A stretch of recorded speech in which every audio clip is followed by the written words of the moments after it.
Rafi, thanks for joining.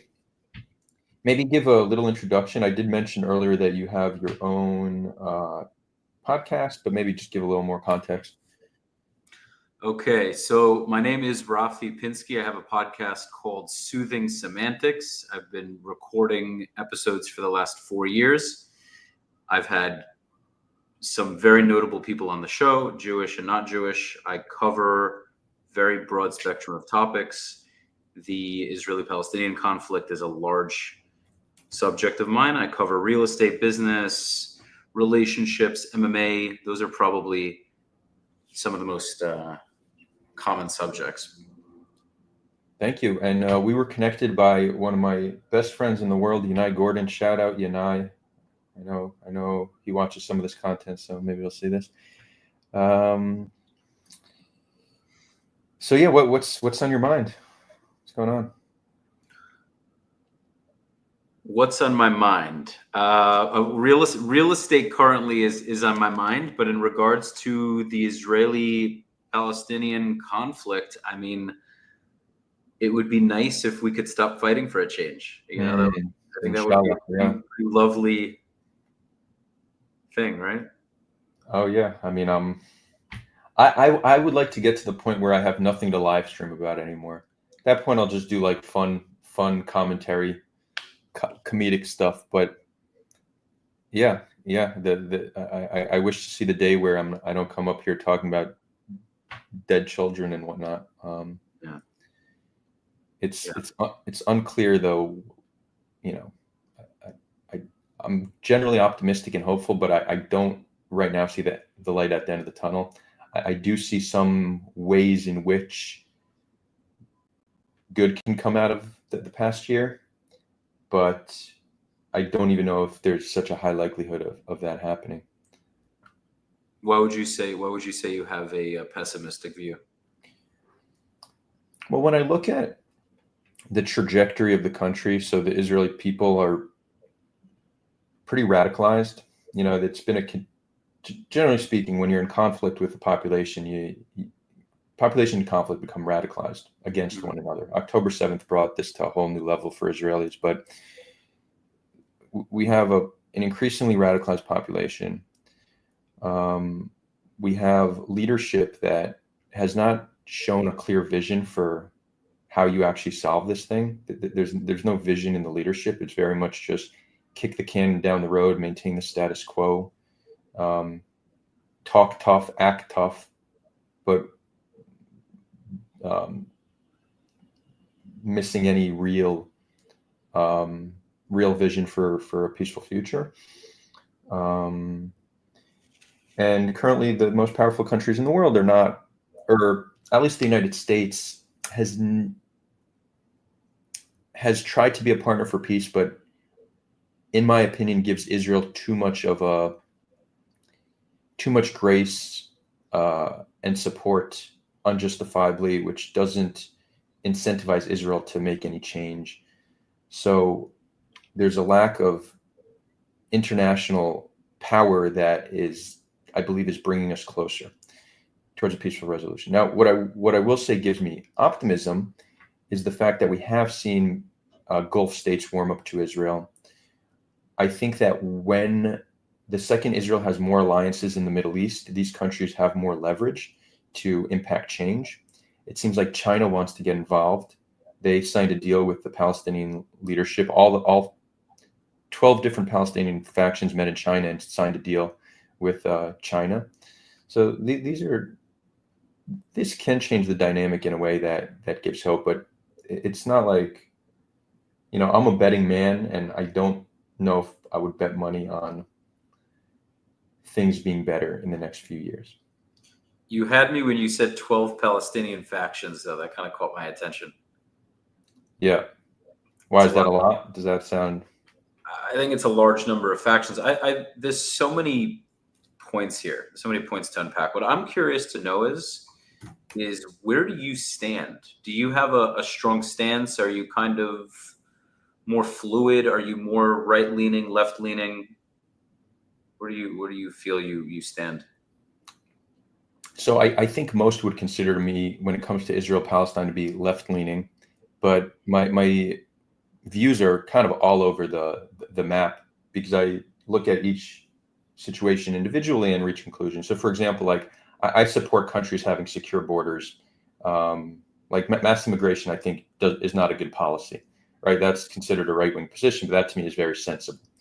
But I also am very much rooted in, a humanist worldview, and I want us to find ways to elevate humanity. So when I see policies and actions that harm humanity, generally I'm against those.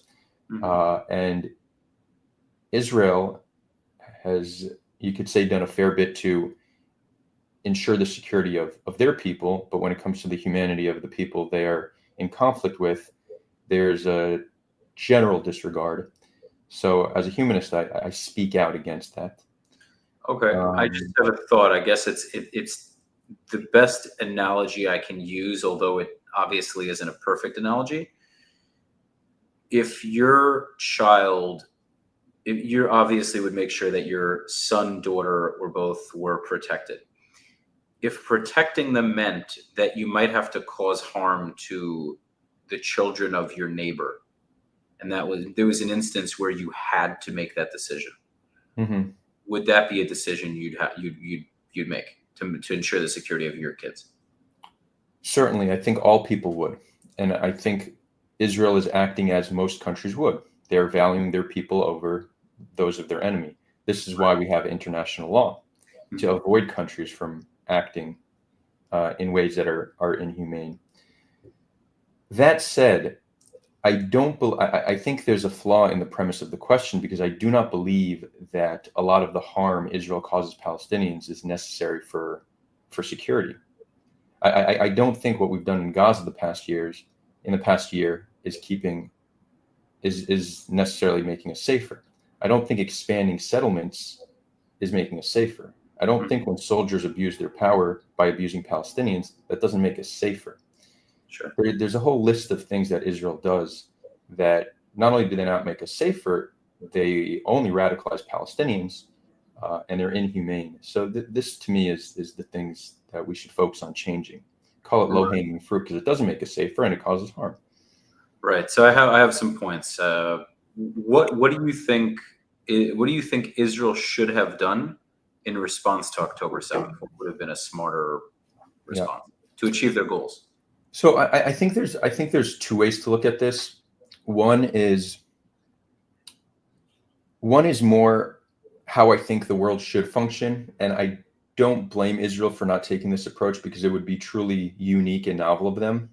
We haven't seen an instance of another country doing this, so I'm not holding Israel to a higher standard. But one would be to actually be very rational, calm, and collected about what you do. So we very well on October 7th could have said, okay, we have a horrific situation. We have 250 hostages in Gaza. Hamas is hiding underneath Gaza. In order for us to take them out, we will need to likely kill many of our own hostages, lose many of our own soldiers, become more isolated internationally, take a huge blow to the economy,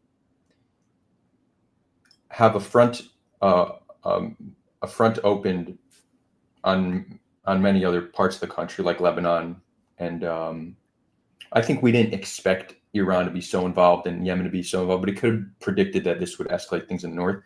We could have predicted on October 7th that if we were going to try to defeat Hamas militarily, this will be the cost. More soldiers died, many civilians killed, blow to the economy, hostages not being returned, and maybe, only maybe, will we defeat Hamas. There's no guarantee that they're defeated. We understand the challenge with urban insurgency. So this whole idea of going against all that rationale, which is rock solid, and saying, no, we got hit, we need to hit back, we need to destroy them, and in destroying them, we're going to destroy Gaza on the way. That's a very emotional, vengeance-fueled response. Now, the reason I said what I've suggested isn't realistic is because currently the way the world functions is not to be that rational when it comes to dealing with conflict. It's you hit me, I'm going to hit you back. So I'm proposing that because I believe that's where the world should go and where the world will go as we continue to evolve as a species. Now, let's say Israel says, no, I'm not going to accept that. I'm not going to accept not taking it to Hamas. Look what they did to us. We need to strike them back. We need to show them that we're strong. I would consider that to be a more emotional response, but I understand where that comes from. If you are deciding to fight Hamas militarily, you then need to take the highest degree of care for civilians, which Israel has not done. So there's a lot Israel could have done differently. So you're saying that, in a sense, and correct me if I'm misunderstanding, you're saying that as a response to 250 hostages, and we can put Israeli soldiers aside, I'm not putting them aside, but counting civilian deaths, it was probably close to 1,000. On October 7th, it was around 800. So our thought should be worrying about the Gaza civilians before making our decision, before deciding how to respond. We should prioritize their civilians. Well, I would think that we should care about the civilians, any civilian, but even if we exclude that entirely as a factor, it's to try to release 250 hostages. We just killed 400 soldiers, and we didn't even get the hostages back. We got some back through negotiation. I have an answer to that, and I think that that's because we, if anything, and you might, and I'm happy to explain this further, we prolonged this war a lot longer than we should have. What we should have done has been a lot more.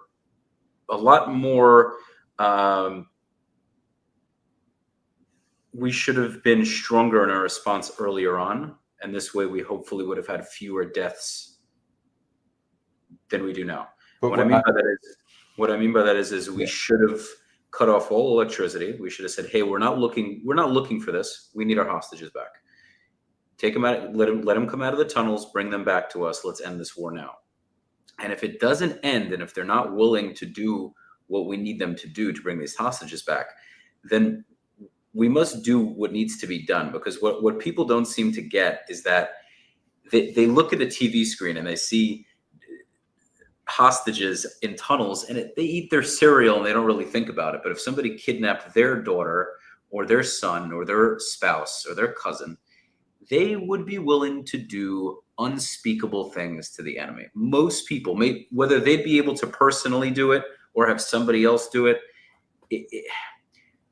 I understand where you're coming from a moral perspective, but I want to live more in reality of what any country would do in this instance. There's no easy response. No response would make Israel look good. I don't think any response that Israel could have would have people saying, "Yeah, that's great." No, I don't care how Israel looks. I just care more about how they act, right? I don't care what the international community generally. You don't care at all about that? That's not where my moral standing comes from. Like I do agree with you that as long as Israel's engaging militarily, there would have been backlash because it's impossible to do so without killing civilians. What I'm saying is the extent to which we responded, the level of aggression, the disregard for civilian life is unprecedented and unlike which we've seen in the 21st century.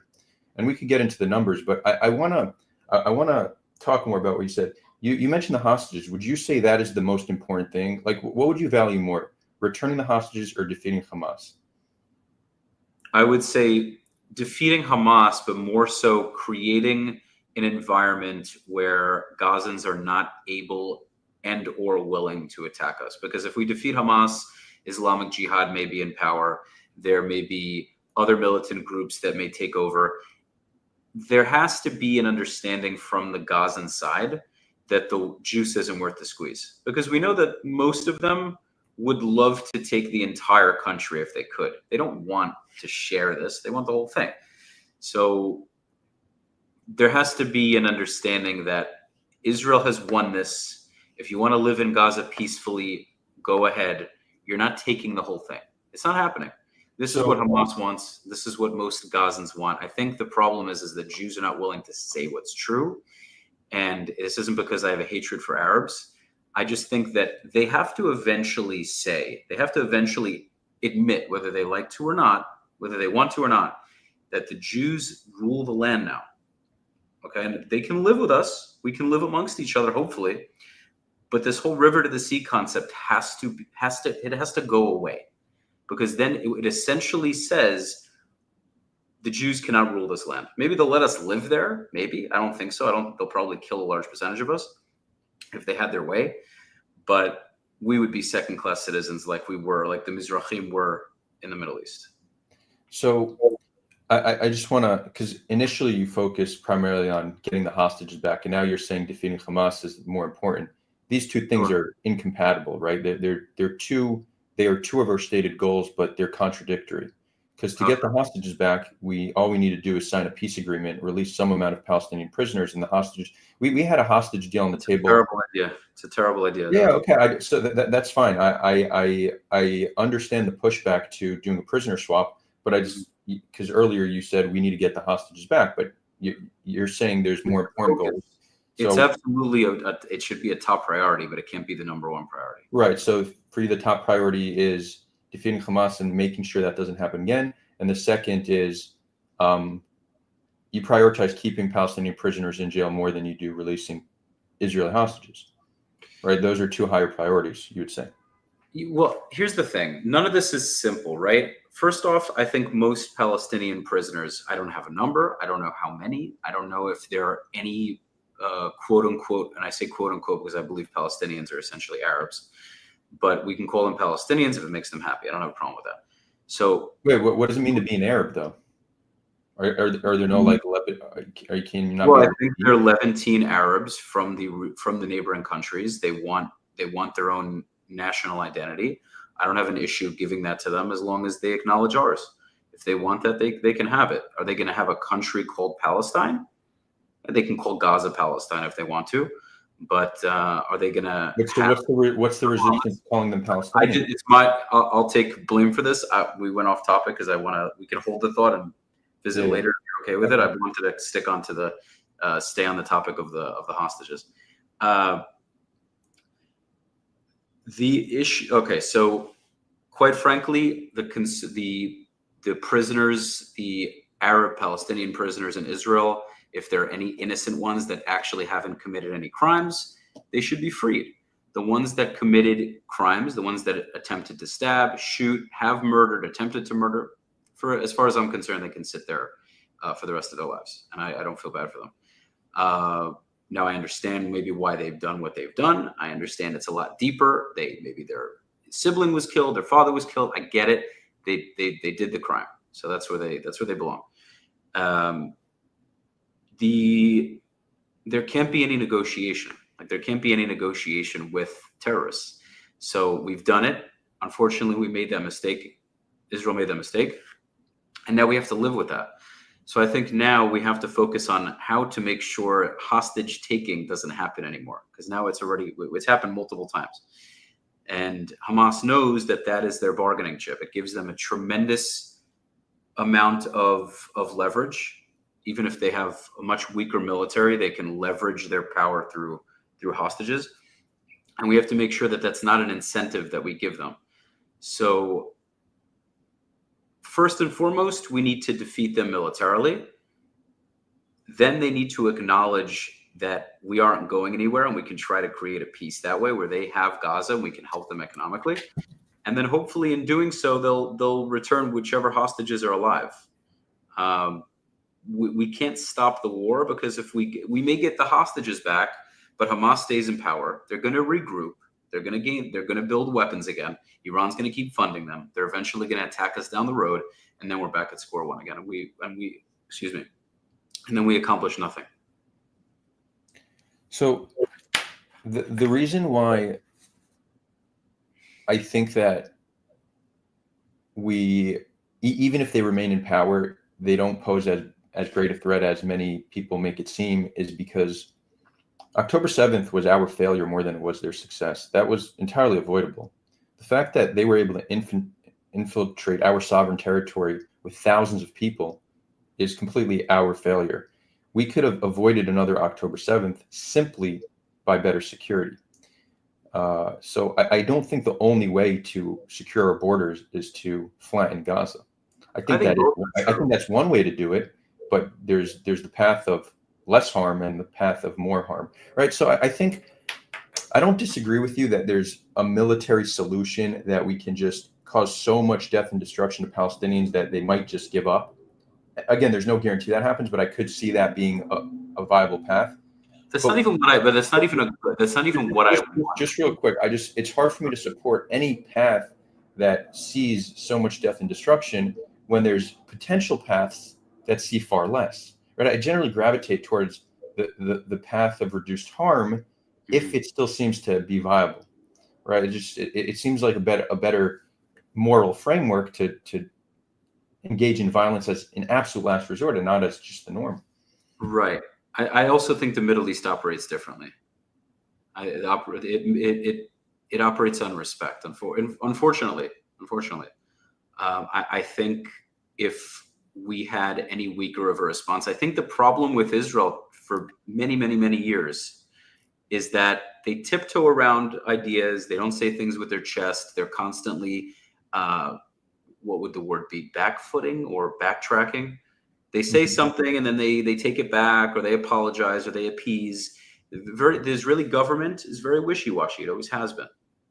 And so I think the Arab world says, you sure you guys belong here? You sure this is your country? Because you don't seem so sure about it. So if you want to give it back to us, we'll take it, or we'll just keep fighting you, because it seems like fighting you seems to get us what we want. So if we keep fighting you little by little, maybe we'll get a little piece of land here, and maybe you'll give us a little piece of land there. And then eventually, when your back is turned, we'll just take the whole thing. I mean, it's so evident to me that that's the case. I don't even blame them. I mean, I don't know. That seems highly speculative that the reason that they continue to fight us is because we're not decisive in our decisions. It's so true. Oh, it's so true. I think there's a much more reasonable conclusion. It's that they perceive it all to be their land, and they don't want to concede to a colonial entity like that. That's the framework in which they're looking at it. If we were a colonial entity that was more decisive, I don't think that would change their opinion. I mean, you do see how willing Jews are to fight for the country, right? And you do believe. I think you do believe. I don't know. Are you an atheist? Do you have belief in God? Where do you? I mean, I'm agnostic, but okay. I did serve in the IDF, so it's not. Okay, but do you believe even? You can't say religion aside, because this is a religious war at the end of the day. It's not. It's much more of a religious war than a land dispute, and that's easily proven because. I disagree. I think it's more of a land dispute. I think it's much more of a religious war. If all of the Jews in Israel converted to Islam, the war would be over. Well, that is true, but that's like saying if we gave up the land, it would be over as well. Like, you're pointing to some religious component. It's just, if you entirely, let's say everybody living on the land were atheists, right? I think this is a better way to look at it. Would that solve the conflict? They'd probably fight about something else. If the whole world was atheist, they'd fight over some other stupid. Well, because I think it's a little bit deeper. I think that there's not just a difference in religion. There's a difference in culture. It's a different ethnic group. I do agree that religion plays a major role. I think it's there's tenets to this conflict, and one of the tenets or pillars is religion, without a doubt. I would say religion, and the other would be land. Is culture one? I need to think about it, but I don't think it's as simple as religion. And I'll tell you, why. You have some percentage of the Palestinian population are Christian. They, by and large, have solidarity with their Muslim Palestinian neighbors. You also have Armenian Palestinians. They're generally also in solidarity. It's that when Zionism happened, like when the establishment of the state of Israel happened, and decades subsequent, there was this idea that if you're Jewish, you're of one status, we'll bring you in, and if you're not, you're just of another status. This was a differential which, yes, existed under the Ottoman Empire, where Muslims did have a different status, but we very much further perpetuated this distinction between the two groups. Jews in one category, everybody else in another category. Kind of has to be that way. First of all, it's been like that on the Muslim world. It's very ironic that Muslims are up in arms about this when the Muslim world operates this way, and it always has been. Secondly, I think it's human nature to some extent to expect there not to be a sense of familial preference to not prioritize your own family over others, I think it goes against human nature. It's not so realistic. I agree with that. I agree with that. I think Well, even in the United States, even though it's more of a melting pot and officially there's no better or worse, let's be honest, there's a hierarchy in the United States. There's certain ethnic groups that do better, that are perceived better. At the end of the day, that's not written. There's a difference if it's something cultural or if it's like it's different. It is definitely different. The difference is systematically imposed. You know, Israel needs to put certain rules in place to ensure that it stays a Jewish majority state, and in doing so, it's probably not going to be fair to everybody. Well, The same way Saudi Arabia, but hold on, Adar, Saudi Arabia, certain Arab countries would never allow their country to be a majority Jewish or even 50% Jewish, where everything is equal. Jews were dhimmis. We had to build Jews and Christians had to build their houses of worship shorter than mosques. The Jewish men had to ride horses. I'm familiar with the history. Yeah, no, I'm sure you know, but I'm Yeah. saying that makes us second class. Arabs in Israel don't have to do things like that. It's you brought up a point that it's human nature to want us to band together. So I think it's a good point, and this actually informs how I see much of the conflict. Generally, people in conflict are acting as humans would act given those circumstances. This is true of Jews and Palestinians. Mhm. You'll notice, any viewer will notice this, that I generally, very rarely focus on people and why. Don't call me. Hold on one second, just so they don't call back. Cool. You don't focus on people? Yeah. Okay, cool. I don't focus on people because humans are just humaning. These are how humans act given these conditions. Fuck, I just exited out. Hold on, let me tell her that. Hold on. Cool. I focus more on institutions and systems because you change the system and then you change the people. So I agree with you. The level of grace you give Israelis for acting, or Jews acting the way people would act in that situation, the only difference is I give the same level of grace to Palestinians acting the way they would act given the situation, right? Warring parties are acting in their perceived best interest. They're acting as humans otherwise would. They are not.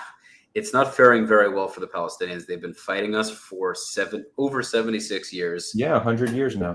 They're playing the long game. There's no guarantee Israel succeeds long term. Like their strategy of being unwilling to compromise, while I think it's bad and cause them tremendous harm, they're looking many generations ahead. They said, look, eventually Israel will fail. We're not gonna concede. We're gonna continue to fight. The past year has proved Israel's vulnerability, that we can't fight multiple fronts effectively simultaneously, where we've lost hundreds of soldiers, our economy is tanking. There's a brain drain going on where Israel's top talent are leaving because they don't want to live in a conflict zone. And again, Hamas is still alive and well. Maybe not well, but they're still functioning. Your points are definitely valid, and that's also, you know what though? Hezbollah is alive and well. Iran is alive and well. The Houthis, we can't even touch the Houthis, right? Right. Their tech's only going to get better. That's probably because, believe it or not, I know this is going to sound crazy, Israel has been a lot nicer than most other countries would have been in this instance, and also I disagree with that. A large percentage of, I'll give you an example. A large percentage of Gazans would have left through Egypt if they had the opportunity. Many of them already have, but I would say probably, a vast majority, not a vast majority necessarily, but a large percentage would have left. If the border was open and they could just walk out, they would have left. Sure. Yeah. I agree. Their will to fight, I think most of them are tired. I think most of them would head out to Germany, create a new life there. I think the Jews, as much as a nice amount of them have left to the United States and maybe parts of Europe, that's the only country we have, man. The Palestinians, yes, they see it as their land too, but there are 22 other Arab states. There are over 50 other Muslim majority states. They know they have other countries. We have one country. So I am very confident that if you want to talk about their will to fight, I think, believe it or not, it might not seem that way. I believe the Jews have a much stronger will to fight because it's the only place we have. And I think that the longer we play this tit for tat, long war game play, the Palestinians are going to have less and less to show for it. It's up to them. Yeah, I'm not convinced. I do think if you were to open the borders, you'd certainly get some exodus, right? Some amount of Palestinians would leave. Hundreds of thousands, probably hundreds of thousands. Yeah. I mean, hundreds of thousands, but that's still, less than 10% of the population, right? I'm just throwing out a number, bro. It could be 1 million of them. It could be most of them. I wouldn't be shocked. No, most probably not. But also, that's not also realistic. Having million, you're talking about. You're essentially talking about like voluntary ethnic cleansing. They would do it, and the conflict would end. But even if 1 million leave, okay, you still have 5 million. Still have 5 million men. I'll tell you, your point that they have other places to go, we don't. Mm-hmm. I don't think that's true. The percentage of Israelis that have dual citizenship is significantly higher than Palestinians that have dual citizenship. The amount of Israelis that have some connection to another country, I don't think is so different from Palestinians' connection to, let's say, Jordan, for example. And one difference is that they're a population with much more pride. Their sense of pride and honor is so much more deep rooted that I think they very well may be more stubborn. And I'm not saying this as a compliment. I actually think the level of honor and pride they have is a flaw. I think it'd be easier to solve this conflict if they didn't have as much pride. But you want to analyze the population, I don't think they're going to give up. The pride comes from this religious insanity that the martyrdom and the shahidism is going to get them what they want. And listen, this is what it is. They live in a ridiculous fantasy. They live in a ridiculous fantasy. I mean, if you think in our lifetime they're going to defeat Israel, quite frankly, I don't think they ever will. But we live in a kind of silly world. Like I have a lot of empathy for them. Like I said, I wish that we could live in a world where we can all get along. That's not, whether you believe in God or not, that's not how the world is. And at some point they have to make a decision. Do we keep sacrificing our children to defeat the Jews who are not letting up? Or do we say, okay, you know what? The Jews were conquered. They came back to the land and they seem to not be going anywhere. Do we want to sacrifice our kids and our children's children and our children's children's children and let the list keep going for generation after generation after generation after generation? So we kill a few Israelis, we kill a few soldiers, we stab a few of them, we run them over with cars. Great, we won. The resistance. Okay, where are you now? You have no economy, you have no infrastructure, you still have no country. What do you have to show for yourself? The Israelis are still succeeding. Enormous amounts of Israeli entrepreneurs. They're a tech superpower. Israel will bounce back from this war. I guarantee you that. They'll do just fine. I mean, what's the point? So it's interesting because you said we were conquered and we came back. That's exactly what they're trying to do, right? The Palestinian stubbornness to try to reclaim their homeland just makes them more like us than we care to admit. It's probably because a bunch of them are Jewish and they probably we have similar ancestry. Yeah, we share the same blood. They're probably a nice amount of them are probably Jews. But I don't know what the DNA, what the gene for stubbornness and for loving that piece of land is, but it seems like we both have it in abundance, and it's a problem. But that's the reality. Now, a lot of what you're saying is like they should just get over it. They should do this. They should do this. Great, like. I actually agree. Like, this is an area of agreement. The sooner Palestinians accept Israel's right to exist, the sooner we'll be able to reach a conclusion. But currently, they're not accepting that. That doesn't take all responsibility off of us and how we act, right? So there's no disagreement there. When we look to solve conflicts, the best way to do it is to look at what are actions either side can take to bring us closer to peaceful resolution. I don't believe that any side is absolved of responsibility, right? And both sides make this claim. One say Israel's powerful, they have all responsibility. Others say Palestinians are unwilling to compromise, they have all responsibility. Now, in reality, both sides, these are two parties that are in conflict with one another. the metric in which we should determine if one side should act in a certain way is, are there actually actionable steps they could take to bring us closer to a resolution? And when we actually look at it that way, there's plenty both Israel and Palestine can do. So that I don't disagree that they should just accept Israel's right to exist. I don't think that is a realistic expectation currently. So the question is, what actions can we take that they would be more open to such an idea? I think this is the most realistic one, because at this point we have hurt each other so much. I don't think there's going to be a point where where either side says, "Oh, we love you. Let's live together. Let's hug." No, there's so much hatred and so much animosity from both sides. To expect a genuine just love for each other, that's going to take an enormous amount of time.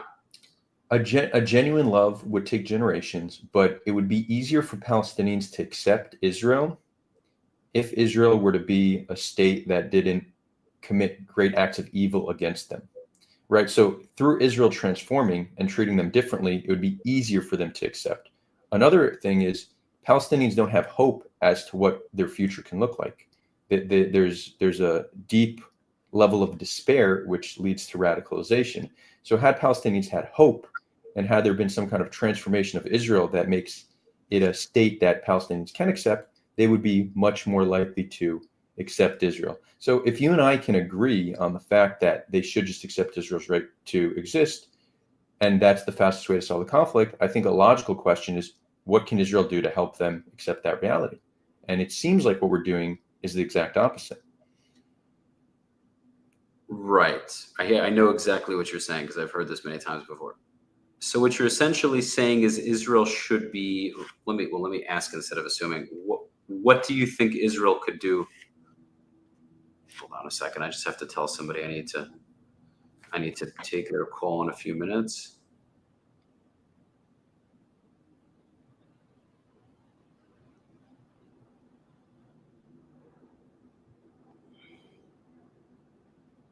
Okay.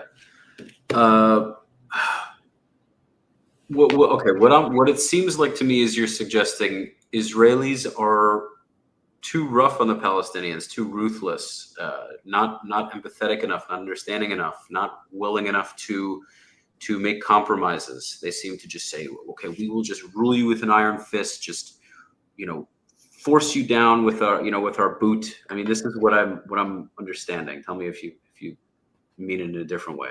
Yeah. I think currently the way Israel treats Palestinians is in such a way that causes daily humiliation, which makes it harder for Palestinians to accept Israel's existence. Right. The problem is the Arab world is a very interesting place, and I would say the Middle East in general, because on one hand, there's a lot of hospitality, there's a lot of warmth, meaning Arab culture. I've said this on my show many times. I don't disregard that level of hospitality and warmth that they have, but there's also a tremendous amount of tribalism. They have a very hard time getting along in a group. There always seems to need to be a hierarchy, a theocracy, a kingdom of some sort. And I think that is because to be honest, I don't know if I'm 100% sure about this, but this is my perception of it. And I think many of them would agree. Whenever there's one ruling body, there's always another one that's trying to topple them. And so the Palestinians themselves have a hard time agreeing with each other. Israelis also have their disagreements, but they're not killing each other over it. Okay. So Israelis, even with the leftists, the right wingers, the different groups, yes, we protest. Yeah, we might fight in a bar, but we're not pulling out AR-15s and shooting each other. Okay. If it has happened at some point in Israel's history, happened very seldomly. So we are much better at handling conflict amongst ourselves. So I think that I'm trying to circle back to my point. I just had a quick brain fart. Help me out here. Happens to the best of us. The initial point was if we treat them differently, they'd be more open to acceptance. Yeah. I think respect is going to be the best way to bring peace, and I think it's going to take Israelis and Palestinians that are very good communicators, that actually want peace, that can sit down together and say, hey, we might not love each other, and that's fine, but we don't want to keep killing each other and dying. What can be done? Realistic, no BS, no naivete, real talk. The Jews tell the Arabs, if you want the whole thing, it's not happening. The Arabs say, well, okay, but we're not going anywhere. You're going to have to live with us as a kind of thorn in your side. What are you going to do? You want to kill all of us, or are we going to live with you? Okay, well, I don't think either of us want a two-state solution. You believe it's yours, I believe it's mine. That's not going to work. Okay, so what about a one-state? What does that mean? Well, in a one-state, the millions of Palestinians get to flood the country. We live amongst all of you, and we're probably going to outnumber you because we have more babies than you. So it eventually won't be a Jewish state. Okay, so what do? Well, there's a stronger power and a weaker power. Does the weaker power want to stay in this sliver of land? Do they want to stay in this sliver of land? Yes or no? I think it's more on the weaker power, because they are the weaker power. If they want to still live in this land and not have to be driven somewhere else, they have to make a conscious decision. The world's not a fair place. I think that's really what we need to understand here and be realistic about, is the world's never going to be fair for everybody at every given moment. There's always going to be a level of unfairness. To create the most fair situation, the Jews have this tiny sliver of a country the size of New Jersey. And as Jews, we have to decide if are we going to keep that country at the expense of upsetting both the Palestinians and everybody that doesn't want to acknowledge Israel, or do we pack our bags and go to, I don't know, Mars? Because it doesn't seem like we've been really welcomed in that many other places. So well, I think we have to be very stern on what we want. We have to be very serious about what we want, and I think the Palestinians have to say, you know what, we lost. We tried to defeat you multiple times. It was a failed attempt on every occasion, and we're tired of fighting you. We surrender. We give up. So you keep reverting back to what you think Palestinians should do and what they need to say and what they need to accept, and then I'll come and say something that I think Israel could and should do to make it easier for them to accept, and then you continue to talk about Palestinians. But do you at least agree with me that Israel is very culpable when it comes to the current state of the situation, because they've done very little to actually negotiate the past decade, and they've done a whole lot to just continue to humiliate the Palestinians through checkpoints and expansion of territory and through mowing the lawn in Gaza every few years? Like these are just clearly policies that are contradictory to what you yourself are suggesting. You say you want us to sit and have a conversation, yet we're not doing so. We haven't negotiated in over 10 years. I don't, you make a very valid point. The thing is I'll be very blunt. Some kind of fair negotiation where both are equally happy, I don't think it's realistic. I don't think it's ever going to happen. A thing where the Palestinians and Israelis are actually excited about it, I don't think so. I think one is going to win more than the other. I think it's going to be a negotiation where the Israelis probably get a better deal and the Palestinians have to accept it, because since 1948, the Palestinians had better deals on the table. They decided to say no to them, wage war against us, and then they got a worse deal. And so as they waged war, they kept getting a worse deal, and now they're suddenly expecting a better deal. So I don't disagree that it will be hard to find a solution where everybody's happy. I don't disagree with that. Yeah. But that shouldn't stop us from finding a solution, right? And from being very much dedicated to this process. Let me give another example where I think we made a huge mistake. The Palestinian Authority was really a transformation of the PLO. It's an instance where we saw a terror organization that used to be more extreme than Hamas become a more moderate organization, to the point where they recognized Israel's existence in 1989. I don't trust that, Adar. I think that's bullshit.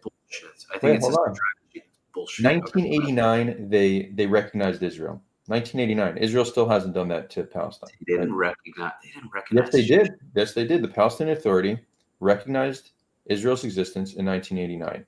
Since then, we've been in close cooperation with them to maintain security in the West Bank. There's a close cooperation with the Palestinian Authority. Yeah. You consider that genuine trust, meaning you consider that an attempt for real peace, meaning after they're supporting Abbas is talking about all of these martyrs. I think they're terrorists. I mean, it's pretty evident, but you'll call them freedom fighters. He on some level helps Israel arrest people, but then the ones that kill Israelis, he's in full support of. So which one is it? Well, it's likely both. It's likely the fact that Abbas is a politician, and he's walking a fine line by trying to appeal to the more extreme elements of Palestinian society while trying to work in cooperation with Israel. That's not such like a radical view. Many politicians strategy. It's a smarter strategy than Hamas. It's a smarter strategy than the radical strategy, and that is it's a slower, more calculated. Let's be friends, even though I hate your guts and want to annihilate you, but we'll work together so we can figure out ways to eventually defeat you. Israel knows that. I mean, you're assuming the worst. You're assuming the worst, but I mean, that's kind of like when people say, "Oh, Hamas changed their charter; they don't want to annihilate us anymore." In what world? Like their charter still calls for the full liberation of the land, but it doesn't call for it doesn't call for attacking Jews wherever they are in the world. Call it a reform, but I actually think this is an important point because there are many instances of terror organizations becoming legitimate governments, including Israel. You know, you mentioned earlier we don't negotiate with terrorists. Well, the British negotiated with Jewish terrorists, and that's how we have the land, right? So negotiating with terrorists sometimes helps them reform out of terrorism, and this has been consistent throughout history. So I think we should negotiate with terrorists if we don't, as a first option, and if that doesn't work, maybe military option, but no, these are exactly the people we should try to negotiate with because it gives the ability to reform them. And even if you don't think that the Palestinian Authority is genuine, and I'm not an advocate for the PA. Have a charter, though. I think you can call that Irgun, the Lehi, you want to call them terrorists. I mean, listen, I'm not going to sit here and deny. Well, Israel called them terrorists. Israel themselves said these are terror organizations. Civilians. Things happen that none of us should be proud of. This is unfortunate, and I think unfortunately the early founders of Israel understood that there was going to be a fight. They weren't going to just be able to settle there. The Arabs weren't going to let it happen easily. I get that. What I will say is there was no point where the Israelis had a charter to annihilate the Arabs or Muslims, where we have a religious doctrine of some sort where we're supposed to just wipe them out. Well, let's be clear. There's no charter today from any main. I can't speak to the Islamic Jihad, but the PA and Hamas, neither of them have in their charter that they want to annihilate Jews. But right? They used to, so we're supposed to. Correct. We've seen the capacity for a charter to reform. The only constant is change. There's been change. The challenge, and I am okay with not fully trusting either side. I think blind trust is a mistake, but there should be a good faith effort to progress things. What we did in the West Bank with the more moderate faction was continue to expand territories. And with the expansion of territories, we need more security. Security comes with checkpoints. Checkpoints stifle the freedom, and they're humiliating. This is how we Israel rewarded moderate behavior by expansion of territory. And then when there was violence in Gaza, we pulled out. So what did Israel do? We rewarded violence and punished moderate behavior. Huge mistake. What we should have shown, and this would have been a great example. So you're not counting the intifadas? You're not considering the intifadas? I'm not excluding that. Right, but that's a factor. That's a factor as to why certain settlements were built. It was kind of like a way of. Oh yeah, but the second Intifada ended like that. That was 2 decades ago. We're continuing to expand. Like if we don't want, if we recognize that we need a demographic majority, which I think is a valid thing to want, then we need to understand that they will need to have a place of their own. And when we continue to expand I'm settlement, just not concerned. I'm much more concerned with the well-being of and not just Jews, but people who identify as Israelis. I'm concerned with their well-being, and I would like to see happy people who identify as Palestinians. I'd like to see them happy as well, but it is not a concern of mine. I wouldn't say it's not a concern of mine at all, but it's definitely not nearly as nearly. So are you against settlements? Because that puts Israelis in I'm not danger. against settlements at all. I am actually pro settlements, and the thing also is that So you care about their well-being, but you support them living in a territory that increases their chance of being killed significantly. no. First of all, I'm not a religious fanatic by any means, but I believe in God. I do believe that part of it, the Judea and Samaria are a fundamental part of Israel. But religion aside, there's still plenty of land. The West Bank is quite large. There's plenty of land for both of them. You're also not going to kick out. The thing is, regardless of everything we just said, you're not going to kick out 750,000 Israel. How many Israelis are there? 750,000. You're not going to kick them out. Like, it's not going to happen. There's I didn't suggest that. I think I'm just saying, regardless of whether you think it's a good decision or not, whether you think it'll bring peace or not, which it wouldn't. If you try to kick out almost 1 million Israelis from the West Bank, who are the most right-wing Israelis in the country, they will. If you want to see a civil war happen in Israel, that is the quickest way to do it. Because then, if you but this is a different point. This doesn't mean that we should be expanding settlements. You're saying we shouldn't uproot people from their homes. No, I think it's a silly conversation. I think we have to kind of like get to the bottom of this. The Palestinians, understandably so, fought the Jews when they came to the land. The Jews said, you know what? The Europeans didn't accept us as Europeans. The Arabs didn't accept us as Arabs. They eventually came and we were persecuted over and over and over and over and over and over and over. We've contributed enormous amounts of medicine, technology. I mean, the list goes on, all these amazing things we've done. You chose to scapegoat us and kick us out of all these countries. We have nowhere to, excuse my language, I don't know if I can curse on this. You could curse, yeah. We have nowhere to fucking go. And we go to this country that is the country we've been longing to go back to for millennia. And now we face conflict with the group that's in the land. Mind you, there were still Jews that were present there all this time. And now we have to be concerned with their well-being. Yeah, I mean, we should care, they're human beings, but the world didn't give a shit about us all this time, largely for the most part. And now we have to continue to worry about what they think. I think we need to do what's best for us. Well, but when was that ever part of the argument? We need to worry about what they think. That's never been brought up. We can build wherever the hell we want on the West Bank, and if they want to live in the West Bank, then they're going to have to come to terms with that. Okay, but so on one hand, you're saying they need to just accept us, and then you're saying they need to accept us while we're enacting a policy that just further radicalizes them. The conflict exists because we took their land, and you're saying let's solve it by continuing to take their land. I just don't. I'm not asking you to care about Palestinians. First of all, I believe that at the end of the day, their land it's a bit of a silly concept, because if you want to come from a religious argument, the Jews have much more of a connection religiously. If you want to come from a non-religious argument, the country was fought over. They never had sovereignty over the land. But even if they didn't have a flag and a government, they were living there. We came in large droves. We fought a war. We fought multiple wars. We defeated them militarily, and we won. This is how the Arabs conquered the land. This is how the Ottomans, the Romans, the Greeks, and the many other empires ruled these lands. This is how the Arabs spread Islam. This is how Christianity spread Christianity. We're not even looking to spread anything. We're looking for this tiny little country, and the world is up in arms that after all this persecution, we finally said, you know what, fuck it. We are going to live in this land. And we still can't get a break doing that. And I understand that there are people that were there.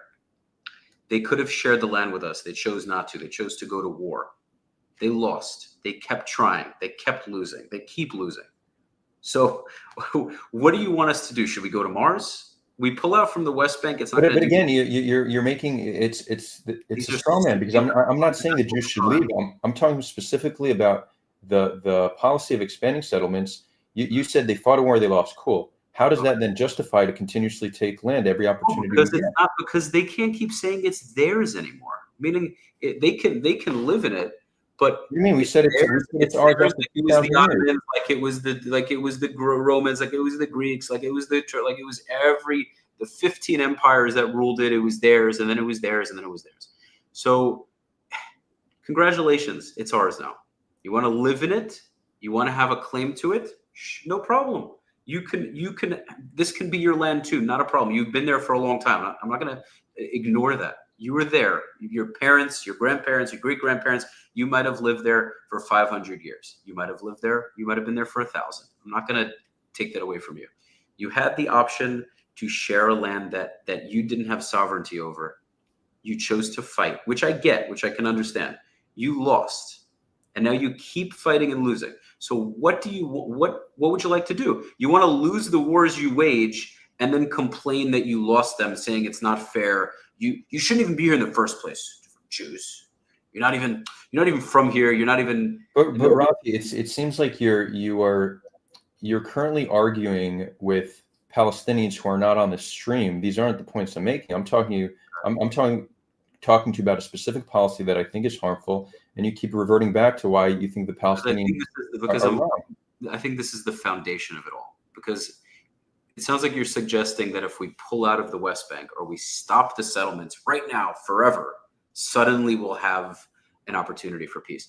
They don't want us in that land at all. And if they allow us to be in that land, it will not be with our rule. They will rule it. They'll probably kill a large percentage of us. We cannot. That's what I think. Like liberal Israelis don't get, and they're just for some reason it doesn't seem to click. Is they don't. If we pull out of the West Bank, if 750,000 West Bank Israelis left today, it wouldn't make a difference. If anything, it would convince the Arabs that they are right and they should continue the war against us, because they succeeded in actually removing almost 1 million Jews from a piece of land that is of fundamental importance to them. The Jews and Judea and Samaria are like Rome and Italians. They are like Paris and France and French people. You may not see it this way. You're agnostic. You might not see it this way. The Bible sees it this way. The Israelis in the West Bank sure as hell see it that way. And so to remove Jews from the West Bank, that's a crazy concept. That's not that argument has not been made on the stream, though. You're very important argument. I think often. Well, no, I mean, have that argument with somebody saying that we need to uproot people from their homes. But then, what are you suggesting then? Well, again, you're in the position that we need to find a way to negotiate. We need to find peace. They could live with us, but we're going to continue policies that are just harmful, like expansion of saying we should stop expanding territories is not the same position as saying we need to uproot 750,000 Palestinians, right? Now, when we look at potential solutions, a two-state solution with land swaps, the majority of the settlers living in the West Bank would be included in these land swaps. The majority of them live in just 3 central clusters in the West Bank. Then you have these smaller hilltop settlements. Yeah, that's tens of thousands, and there could be a way to deal with that. I prefer to not uproot anybody from their homes, but they could have Palestinian residency and be citizens of Israel. They could move voluntarily, or they could get uprooted. There's many solutions, many solutions. But I'm not saying in any way, shape, or form that we stop building settlements and then we have peace.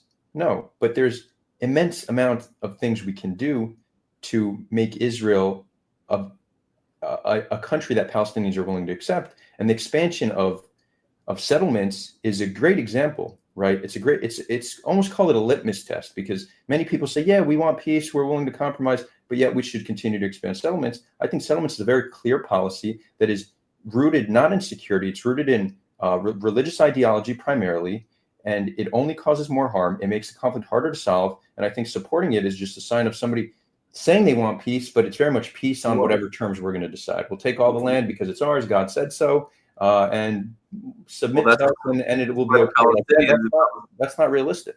The Palestinians have the same belief, right? Al-Quds, the Muhammad ascending with the flying horse Barak from Jerusalem. I'm saying, like, they're more fundamental than the average Israeli. So it's always funny when people get upset when Al Jazeera posts these videos of Israeli settlers running amok, and they go, "Oh, these fundamentalists," yeah, as if the large percentage of the Palestinians aren't quote unquote fundamentalists, like if they're not deeply religious people. Do you think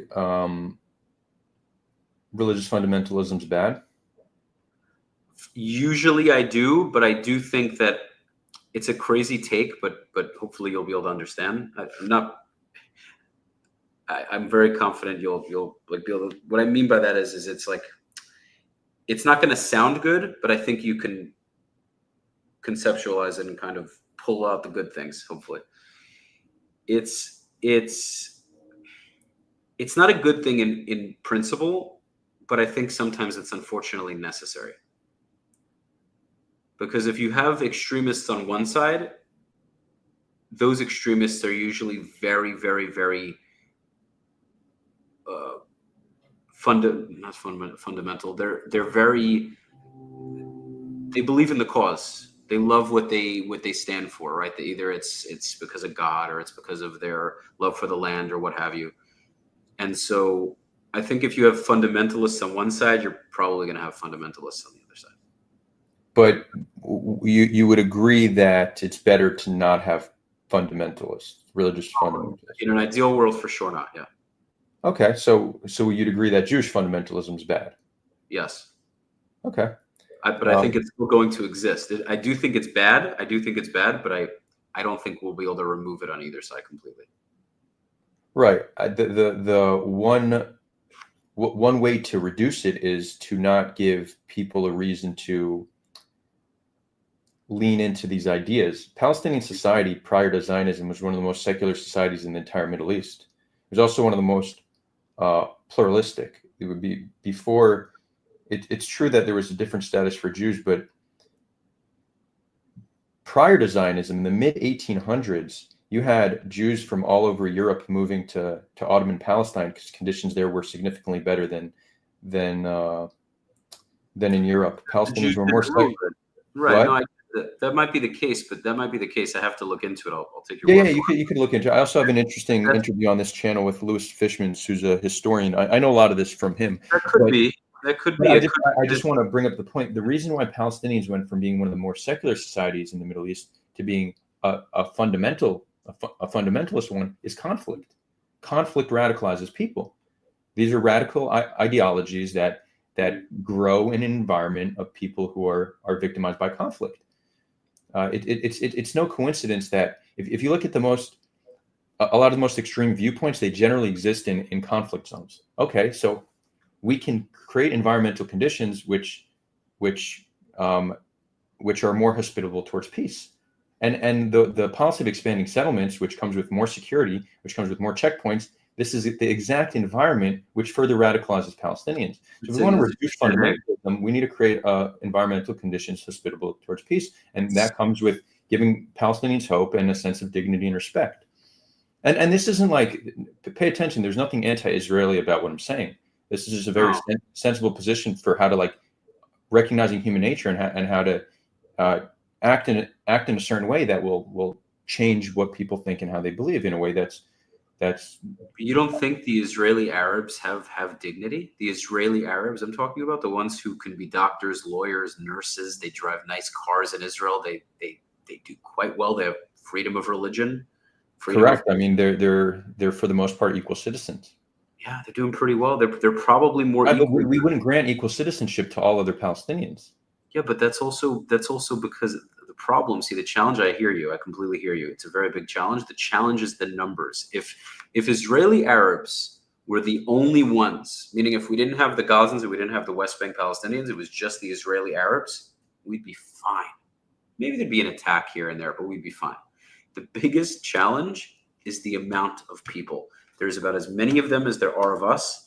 And the fear, which is a very understandable fear, is if we just open up the gates and we say, all right, guys, let's all live together. How do we know that we won't start being attacked all over the country all day and night? And we probably would. We'd have to create a crazy vetting process. Have you ever been involved in terrorism at all? Do you know? I mean, Gazans, you try to do how are you gonna get anywhere? They know their uncle was in Hamas, their nephew was in Hamas, their neighbor was in Hamas, their nurse was part of Hamas, their doctor was his son is in Islamic Jihad. Like, you won't be able to accept any of them. You bring up a fundamental challenge. It's the demographic concern, which is very legitimate. So so it's not a fair distinction to say, look how Palestinian citizens of Israel act compared to non-citizens of Israel, because they're living in fundamentally different environments. And we acknowledge that it would be nearly impossible to create that environment for all Palestinians. So we have a situation where we're not willing to make all Palestinian citizens of Israel.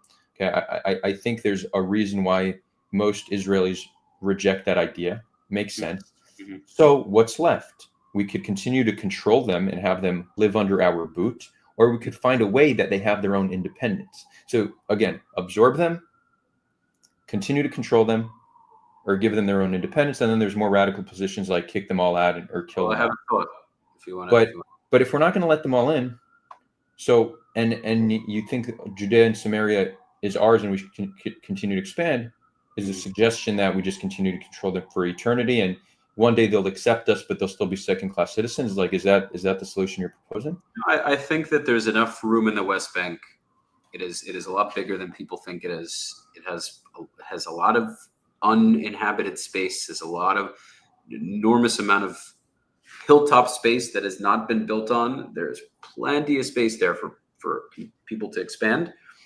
And honestly, if there was a real peace between the West Bank Jews and the West Bank non-Jews, it really wouldn't be a big deal. There's a lot of land, and if they're cool with each other and they genuinely get along with each other, it's not a big deal. They can get along. They can live together. Even in the ancient times of Israel, there were minorities and they lived there, and it was fine. There has to be an acceptance of Jewish rule. That's the biggest obstacle. In Gaza, the Gazans should live there.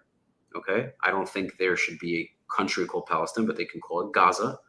Okay, that's what it's called. I mean, why do you think there shouldn't be a country called Palestine? They can call it that as long as they're not looking to expand it. If they want to make Gaza Palestine, okay, I don't think that's a big deal.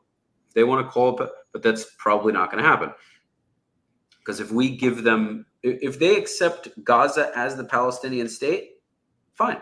I personally would be like, all right, no problem, cool. Is it likely they'll do that? Probably not. If they do that, I'm on board. What I think is more likely to happen is that they accept that it is their sovereign, it is their piece of land. We protect them militarily. Maybe they'll have a local police force, they'll have a local government, they'll vote in their own people, as long as there's no commitment to terrorism. There's no more rockets being shot into Israel proper. They're not building tunnels and trying to smuggle weapons. There's none of that. And there needs to be a very clear understanding. We will help you rebuild. If you do what you tried to do again, we will, quite frankly, we will fuck you up. It has to be an understanding. I know very few Jews are willing to say these things, but I think it needs to be understood because this is what other countries would do. Well, I mean, not only do we say that, that's our policy. Policy is if you hit us, we're going to hit you back hard. You know. I'm sorry, it sounds terrible. Any country's citizens would expect that of their government. If Mexico started lobbing rockets, hundreds or thousands of rockets into the United States, the American people would say, level Mexico right now. This is just unacceptable. Do it now. That's what they would do. And that's what so again, I mentioned earlier, I don't focus so much on people.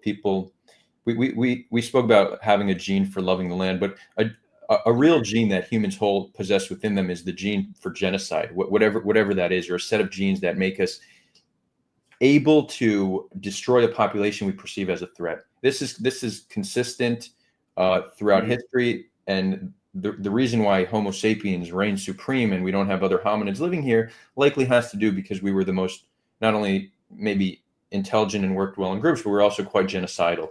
Mhm. That our genocidal ancestors were the ones that won. So again, I don't focus on humans. I agree that given certain conditions, people are going to support the death and destruction of an enemy population. So again, But I true. hope you're not. I hope you're not. One thing. I hope you're not trying to be clever and take words that I'm saying and try to make a certain inference. Hold on. I just want to interject quickly. Mhm. What I'm not saying is that I want to destroy Gaza and everyone in it. That is not what I said. And it's never what I said. What I am saying is go ahead and live in Gaza. Build it back up again. We can help you do it. We should. Israel, if they commit to not committing terrorism, I don't care what they want to call it. They can call it freedom fighting. They can call it whatever the hell they want. If they commit to not committing acts of violence against us, and they say, you know what, we will have Gaza and we will build it. Let them build hotels. Let them build beautiful buildings. We can do business with them. We can travel into Gaza. They can travel into Israel. Great. If they don't agree to do that and say, hell no, we'll build up Gaza again, but we'll also build up our infrastructure and continue to attack you, we have no choice. We have no choice. We have no choice. We can't just allow it to happen again. It is an insane idea for us to say, you know what? We came back after thousands of years. We fought for the land. We won. We should really just let them. We should let them throw the. What's the big deal? We have an Iron Dome. We have bomb shelters. Let them just throw the rockets in. What's the big deal? Big deal. So well, maybe a few of us die once in a while, but like The Hamas shooting rockets on Israel is not because Israel is saying it's no big deal. It's that there's no clear alternative, and we see that the alternative is to try to defeat Hamas, which we've been at it for a year, and we're still losing soldiers in Gaza. They're not really near being defeated, despite what some pro-Israel reports are saying. So it's not. I agree with you that we shouldn't allow rockets to be shot, but it's not like there's a clear solution to that. If there was, then we would have solved it over a decade ago. But I do want to talk about the. I agree with you on the point that Israel should help rebuild and have it be conditional towards mutual recognition of each other's right to live on the land, which would require Israel to recognize a Palestinian state. I support that. Now, you said would Americans not want to level Mexico? I want to focus on this point because I think it's important. Humans generally would want to strike back those who struck them, pretty universally. yeah. And anybody who says differently just hasn't been in that situation. Sure, there's some outliers. Sure. I would consider myself an outlier that after October 7th, I didn't feel this desire for vengeance. But I recognize. Kid, Adar, if somebody, God forbid, I don't know if you have kids. I don't have kids, but if somebody took you, God forbid, somebody took your kid, or well, they believe in God or not. The point is, I never, ever obviously wish that upon you or anybody else. But if it did happen, I don't know, maybe I'm wrong. I'll speak for myself, but I imagine you would probably be willing to do some pretty brutal things to ensure the security of your child. Is that a fair statement?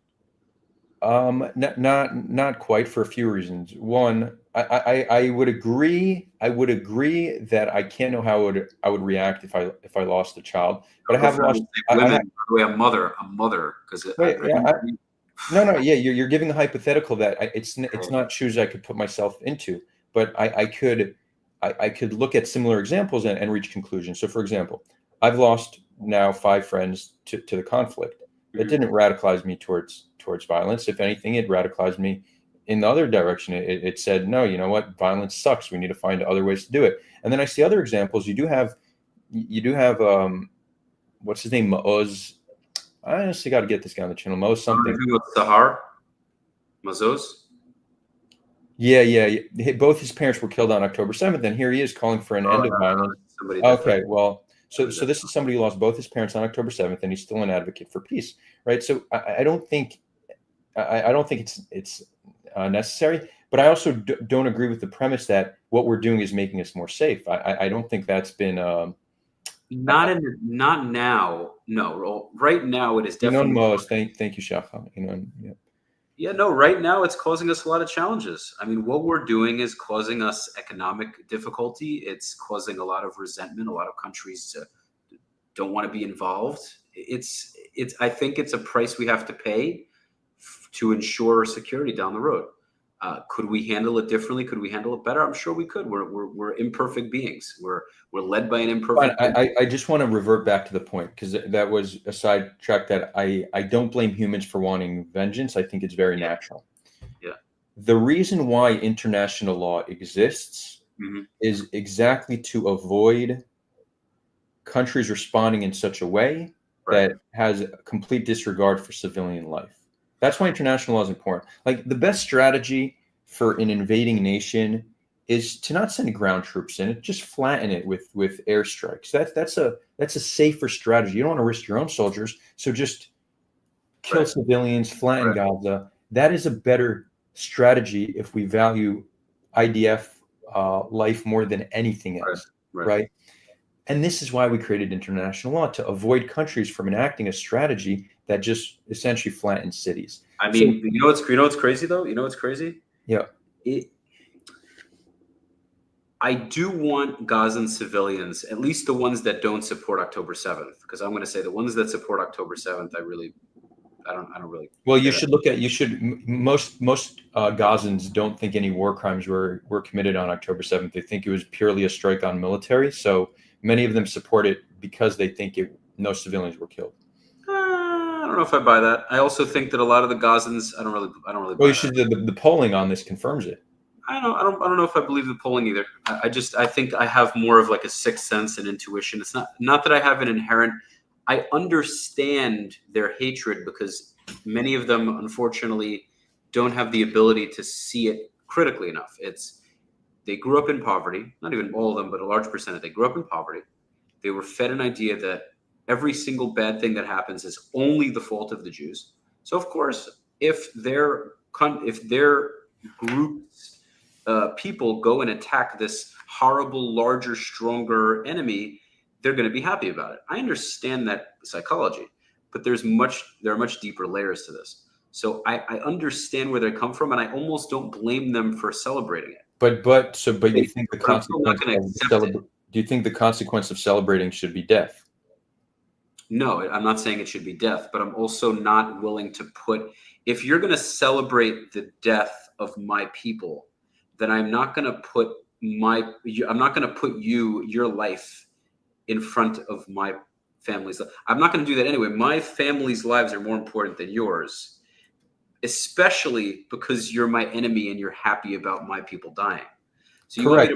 But there's a difference between the natural human response and what a country should do as a matter of policy. And this is why international law exists, to stop countries from acting as the natural human response. We don't want populations genocided, which humanity has a history of destroying populations. We're creating laws to stop that from happening, to resist our human response. I think the premise is a good premise. I think these rules were created with good intention, but I think sometimes they work in reverse, because when you have a group of people that's willing to not follow any kind of international law, and then you hold a country to a standard much higher, which I understand why, a democratic country, of course it's understandable why you hold it to a higher standard. But when you don't allow it to do certain things, then what you ultimately do is you kick the can down the road and you prolong the conflict. Because if you hold it under a magnifying glass and you scrutinize and criticize every single thing it does, then to some level, you tie the country's hands behind its back. And then what you essentially say without saying it is, it's not really okay for you to wage any of this war whatsoever, but we'll kind of give you some leeway if you kill a couple of people. But after you get to a certain number of people, that's too much. You got to end it. Not taking into account what the enemy did. Wait, you're saying once enough civilians die, you just got to end it? Well, that's kind of what the world has been saying. Too many. Yeah, but do you disagree? No, I don't think that's how war works. I don't think that's how it should work.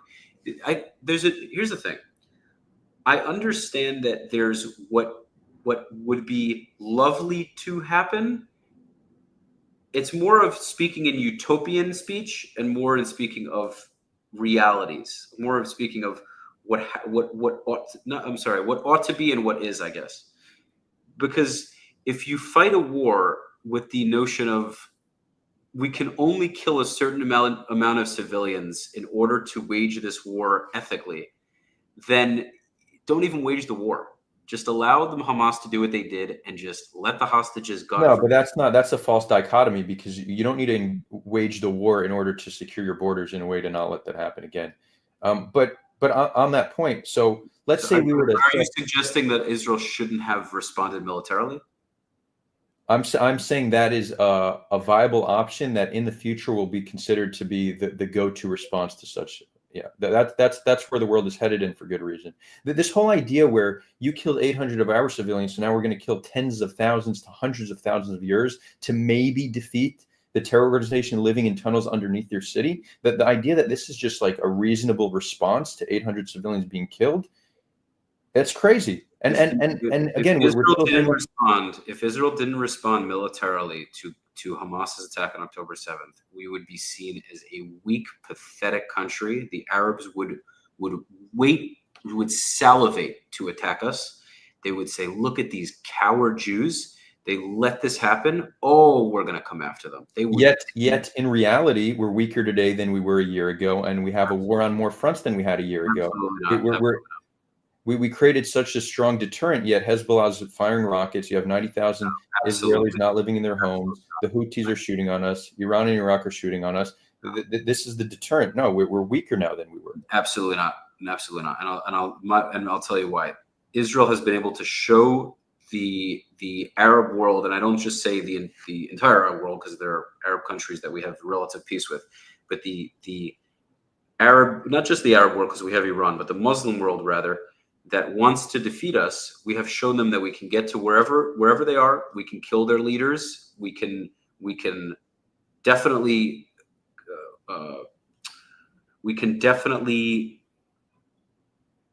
But but Iran showed us that they could hit us with ballistic missiles wherever they want as well. I think Iran actually proved in the past few months that they could destroy Israel. They actually proved that. I don't think that's the case. I think if it's a tit for tat, Israel is definitely going to come out the victor. First of all, they have the U.S. backing them. Iran knows better than to shoot, say, 1,000 ballistic missiles into Israel. It's going to end very badly for them. That's true. That's true. And the Ayatollah you and I will live for a long time. God willing, we have many years ahead of us. The Islamic government of Iran probably won't last that long. And I could be wrong. They could be around for another 10, 20 years. They probably won't last that long. Israel needs to show the region and the world that the Jews are not. I know this sounds like a cliche thing that you've heard many times. We are not going to remain a country by appeasement. We're going to remain a country by being very, very strong and powerful, both economically and militarily. And it's going to upset people. It may make us a pariah state. We may be sanctioned. We may be hated. We might not be able to travel to certain countries. This is a price we have to pay for being Jewish, and it's a price we have to pay for having a country. If we want to be loved more, we can give up Israel. We can spread out to the world again, be at the whim of our host countries. We might be loved a little bit more.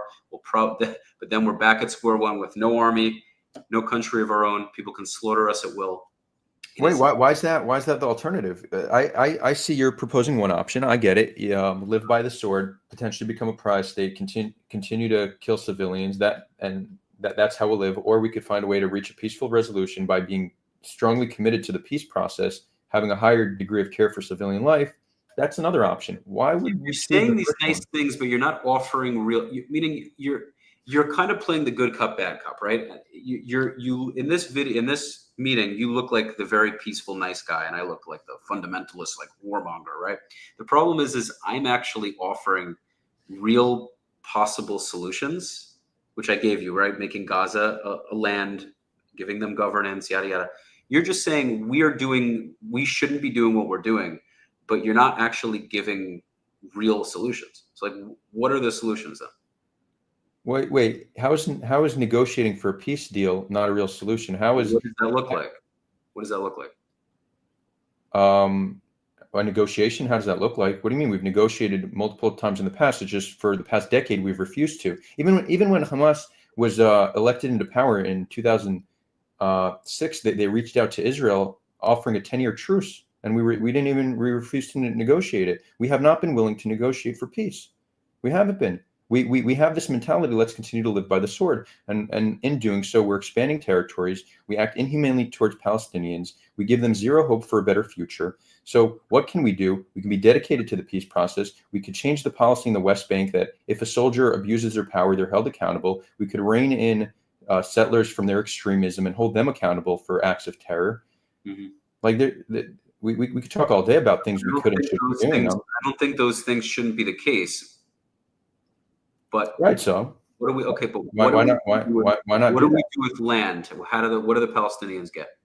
Do they get a state? Do they get 50% of the land? I think in terms of the actual solution in that sense, I would say either two-state solution, confederation, or federation. A federation is, there's something about it I like because I see a lot of problems in the two-state solution, primarily that both sides don't really want it anymore, and they're would never work. It never would have worked. It never will work. Two states would never work? No way. Absolutely not. It sounds great. I'm saying in theory. No, I'm not going to, I wouldn't say it would never work. I definitely hear the argument that it's not likely to work. But okay, so if we don't think a two-state solution is viable, then we do a federation. We keep the land whole. We split it up into smaller cantons. We give a lot more local autonomy. You have so we're throwing everybody around. So they get Bat Yam, and then the Jews get Bat Yam, and the Arabs get. It's essentially, think of it as like a 20-state solution. The way the United States is like 50 states in a country. Most of the world's population actually lives in federated system, where there's smaller states and a national government. We could do something like this. The Muslim world has never done that for Jews, and no one has ever done that for us. But we have to be willing to do it for them. That's what I find interesting. We could look at this from a purely self-interested place. To continue to live by the sword risks us losing it all. This whole idea that we're invincible is clearly not true. No, I don't think we're invincible. We've had sovereignty on this land on a few occasions, and we've lost it every single time. Actually, in fact, our record of losing sovereignty is pretty consistent. So to think that this time will be different, I'm not seeing a compelling case that it will be different unless we really find a way for a peaceful resolution. So you don't need to care about Palestinians. Care only about Israeli Jews, and understand that the only way for us to ensure survival on this land is through peace. So the question is, what can we do to bring us closer towards peace? I agree with this. Listen, I would be willing to try this. No, I don't like this. I don't think this idea of having, similarly to the United States, where there are a bunch of different little pockets where there's would there only be Jews? And would there only be Arabs in each pocket you're suggesting? No. There would be mixed ones. There would be mixed cantons. There would be cantons that are primarily Palestinian, some primarily Jewish. These Jews, okay, for example, let's say we're talking about Beersheba. Let's say the whole Beersheba was now Arab. That would mean the Jews would have to leave Beersheba, right? No, we're not talking about anybody leaving. It's just Beersheba would be its own canton, and the demographic of that canton would be reflected hopefully in policy. You could vote on different matters and decide how you want Beersheba to be. And let's say Beersheba is like 70% Jewish, and they decide that they want to change certain things in that canton to be more Jewish, and then Palestinians living there don't like it. You could see that as an injustice, but then they could immigrate to a canton on the land that is more favorable. What if they said, nope, I only want Beersheba? Either you let me stay. They would need to literally live in Beersheba under the laws of that canton. Right. So hold on. We could talk about solutions all day and find flaws in them. I'm severely opposed to that from the premise of this is Jewish land. We get to call the shots. Like this idea. It's not even an ego thing. And maybe you could even say it is, and I'm okay with that if you want to say it that it is. It's just insane that we have this tiny country, and the Arab world is so vast, and they don't have to listen to any of this. They don't have to give a damn about any of that. But these little tiny Jews in this little tiny country we have to make all these compromises that they would never do for us. But yet we have to do it, right? So the problem is not only do I think it's silly, I also don't think it would bring peace. So what solution do you support? You said the West Bank's big enough, but you don't support a state. So in the West Bank, I think that would work. In the West Bank, I think at least the attempt to do it would actually work, because we have so much empty land that hasn't been built on yet. But not so you don't want them to have a state, you said. Didn't you say the two-state solution would never work? Right. Okay, so no federation, no two states. It's not that I don't want them to. It's not that I don't want them to, more than I know that it wouldn't actually work. It's not that I have this fundamental disdain for it. Well, I mean, they tried to wage all these wars and lost, so I don't feel like it's something that they necessarily deserve. But even if you want to say that they do deserve it, they wouldn't agree to it. The Jews wouldn't agree to it, and the Arabs wouldn't agree to it. They both want the whole thing. What solution do you like, if not two states or a federation? The West Bank, the Arabs live in the West Bank. If they need more space, they're having kids, they need to expand villages, no problem. As long as there's no acts of terrorism, or very, very minimal, meaning there's no groups. They live in the West Bank in Palestine? No, the entire country is called Israel. Okay, so Israel annexes all of it. It's all Gaza, West Bank, everything is Israel. They can live with local governance and do what they want. So, but would they be citizens? No, you'd have resident status. So it's apartheid. You want Israel to be? No, why is it apartheid? Well, when you have 50% of they're Emirates. These are Emirates. Why is it apartheid? They can travel. They can do. They won't need to be checkpoints necessarily. Yeah, it's essentially you're suggesting the South African Bantustan idea. That's what it is. How is it? This was suggested in South Africa. It didn't work. Can it work here? I don't know. I'm not super dogmatic. It might, but that's indistinguishable from apartheid. It's saying you could have these small little areas within Israel. You're not a citizen of Israel. I wouldn't mind making them a citizen. The problem is you have a problem with demographics again. Like, you make them citizens, and now they have voting rights. And now, what if they're voting in people who have no interest for a Jewish state? They're trying to change laws that hurt the Jewish state. That's why a federation. So, for example, in a federation, you could have a parliament that is by default 50-50, right? Like, there's ways to structure this where you don't have the same demographic concern. Because I agree the demographic concern is real, but the idea to keep them in these little Bantustans, they have these little areas where they're living, but they're not part of the. Terrible, man. I don't think it's such a bad thing. First of all, if they really want to, if Palestinians want to apply for Israeli citizenship, and they're not committing any attacks, they don't have a bad rap sheet, they want to come in for business, they want to live in the country under full Israeli law, I don't see why not. Now you're going to have people that are going to say they need to apply for citizenship in their own land. It's like, yes, it's that complex. We got to the point where it's that complicated. Jews also have to worry about giving up a piece of land that definitely belongs to them. There's archaeological evidence of. Like, this is, you want to talk about, because I know people listening to this will probably think that, yeah, it's a very complex conflict. There's a lot of these complicated conversations, but I think that's probably the best solution. Is it something they'll love? Maybe not, but I think it's doable. They have Gaza. They have a large percentage of the West Bank they can live in. There's still 20% of them living in Israel proper. They can still come and work. They can do business with us. They can trade with us. They can visit our cities. They can even apply for citizenship. I don't see why it's so terrible.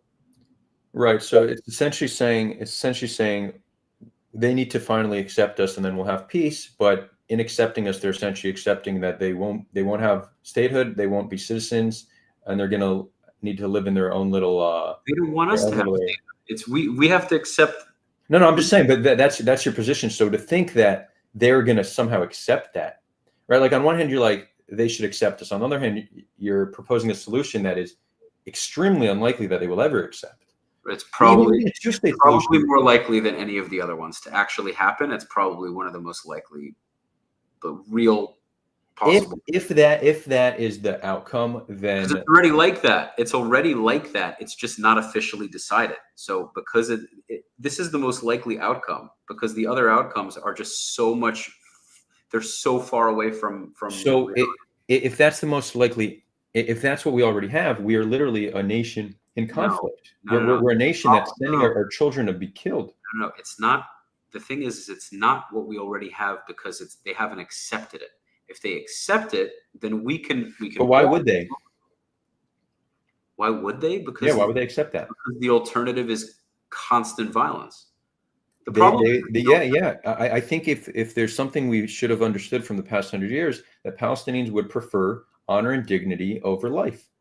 Well, okay. That's just the reality. That's to their detriment. That make, quite frankly, that. Well, but it's to our detriment as well. No, it's something that makes them very. Do you know that Israel's credit score got downgraded twice the past year?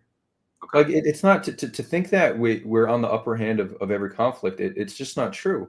We literally have the smartest people in Israel are leaving. The economy has taken a major blow. We've lost hundreds of soldiers with no end in sight. Right. This is the reality. So it's not them preferring honor over life. That is, we pay that price. Right. We're paying that price, not just them. I get you. And the thing is if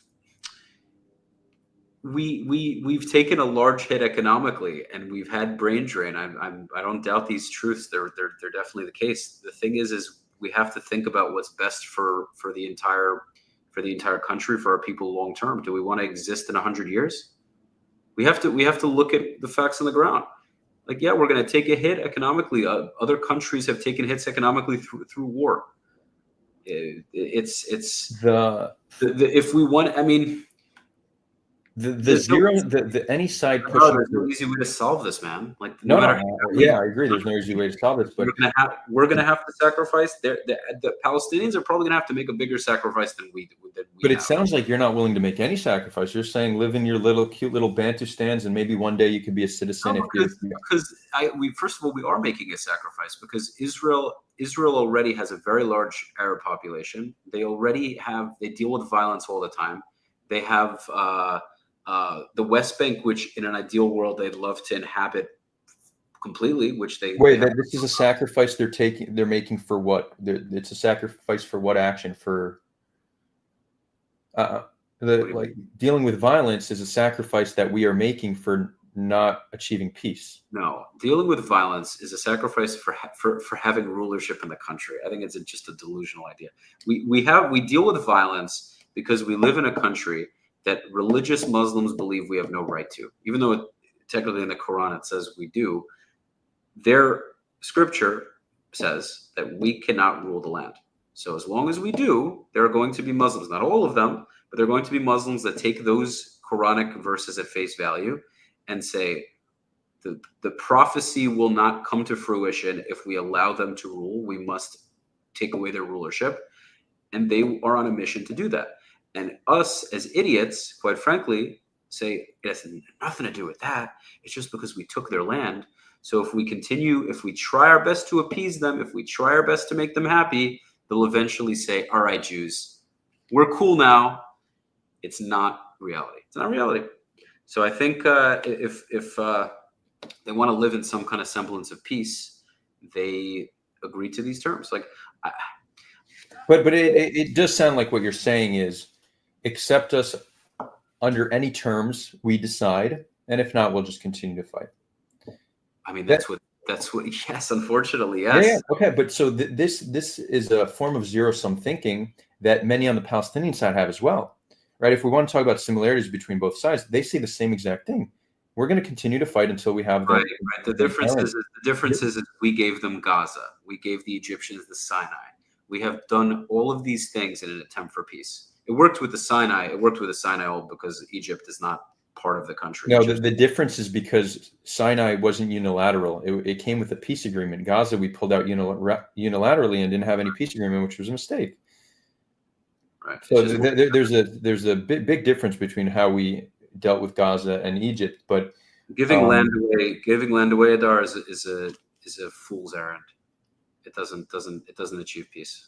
It just shows the enemy that I agree, and so is having close to 50% of the population be second-class citizens. That's a recipe for disaster as well. First of all,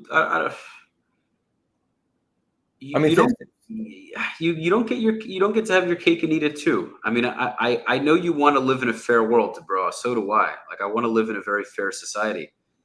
It's just that I also understand that if we went along and implemented your plans, I'm not a prophet, but they would probably have disastrous results.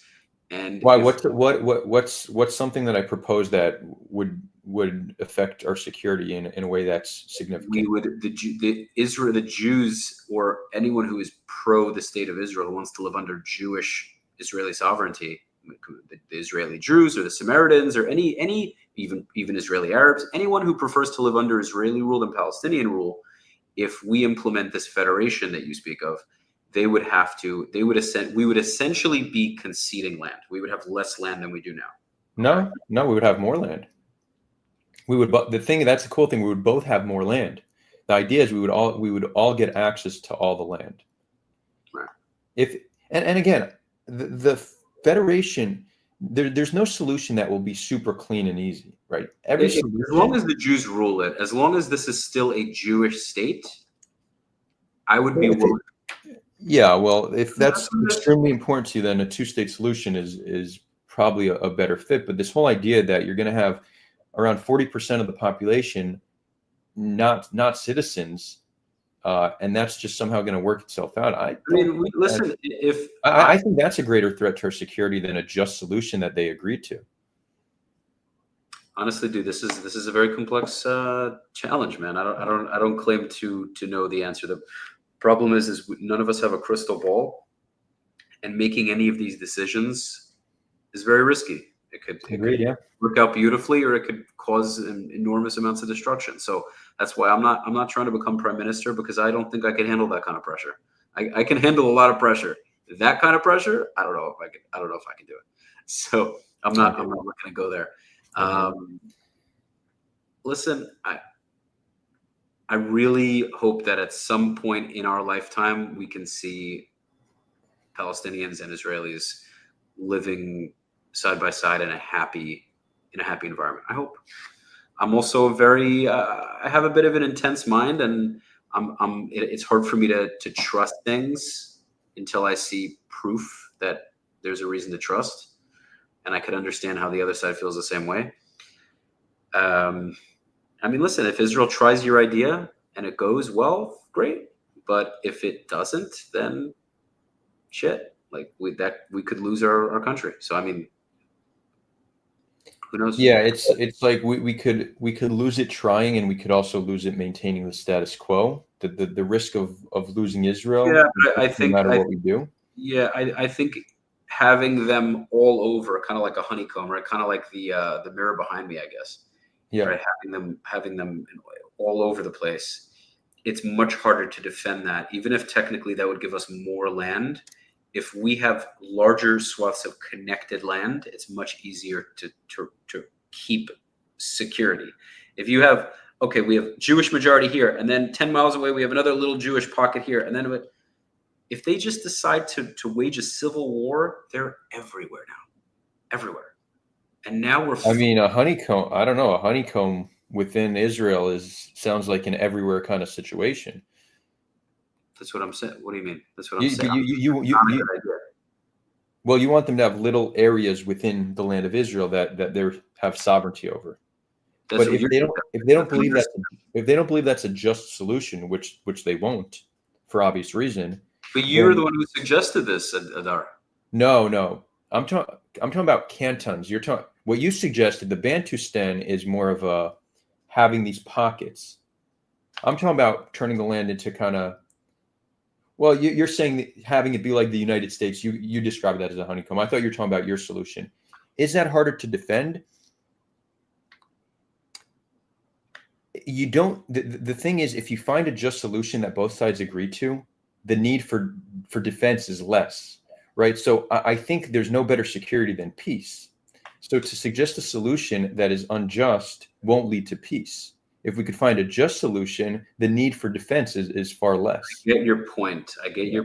And that's I like what you're saying.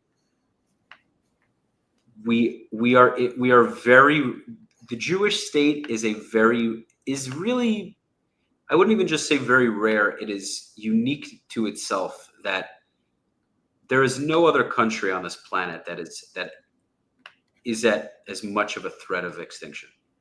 And so we cannot go into our decision making the same way that other countries might. We have to be very careful and thoughtful in how we go about what we do. And truthfully, man, this is why I believe in God. I believe that all of this is happening. I know you're agnostic. I believe that this is very much there is some higher power playing a role in this. It is too weird to me. It is too, and I'm not a very religious person day to day, man, but I definitely believe that this entire thing somehow there's something at play here, and I'm just riding the wave, man. I live my life. You're still there? Yeah. I live my life every day thinking something is at play here. I don't know what the hell it is, but the fact that the Jews, after thousands of years, are back in this country and we're at conflict and these prophecies and all these things are coming into play. I might not be the most religious person, but I look at it from some form of a religious lens, and things make more sense that way. And that's why. Yeah, I mean, that's not, yeah. I hear that. But you fundamentally disagree with that. I know you fundamentally disagree with that. No, it's just also just historically, it's like, when we got sovereignty the second time, it's like, this time we'll keep it. No, we didn't keep it. It's before the Holocaust. It's like, oh, I believe we'll be liberated. And then we and you know what, man? And if at the end of the day, if God wills it and wants us to lose it the third time, it is what it is. You do need to think, though, if there's the God of the Torah the way it's described and we're chosen, God's been pretty fucking cruel to us. Like the amount of persecution and hate and violence Jews have faced. I don't know. I don't know if I'd be too happy with this God if I believed in him. Right. I know it's rough, man, but I think also he's also given us some amazing things. Right, but in all-knowing, all-seeing, all-powerful, why you got to give us all this? You're getting into the wrong. Yeah, dude, this is the avenue. I can't answer these questions, man. No, for sure, all good. Anyway, to be continued. I do got to wrap this up. If you want, we can continue it. Maybe you want to have me on yours. We could continue it there. For sure. Yeah, it's been a lot longer than I thought it would, man. So, yeah, same. But it was a good conversation. I know the viewers enjoyed it as well. Maybe comments. We got good comments. A few, yeah. I mean, it's definitely a more peace-oriented community, so not everybody's so happy with you, but it's okay. Right. We like to have a diverse range of opinions here. We're not scared of challenging conversations. It's certainly not only is it not an echo chamber, this is an anti-echo chamber. So I think most people, maybe there are a bunch of Israelis in the comments. I imagine there are definitely some, but there are probably a lot of the people. I don't want to assume, but there are probably at least some people in the comments that don't really, they live in a cushy world in first world countries and maybe don't understand these things, but hopefully they do. I'll give them the benefit of the doubt, and I hope they do. Thanks for watching. Whether you agree with me or not, whether you hate me or love me, I appreciate you taking the time to hear me out. It means a lot. Yeah, you could have done a million other things, and you chose to spend your time listening to me and Adar, so thank you. You can see more of my content at Soothing Semantics on YouTube, Spotify, all major platforms. You can also follow me on Instagram at Rafi the Realtor, and you can also find my podcast channel on Soothing Semantics on Instagram. So that is all. Awesome. Thank you so much, Rafi. Thank you for having me, man. I appreciate it. Till next time.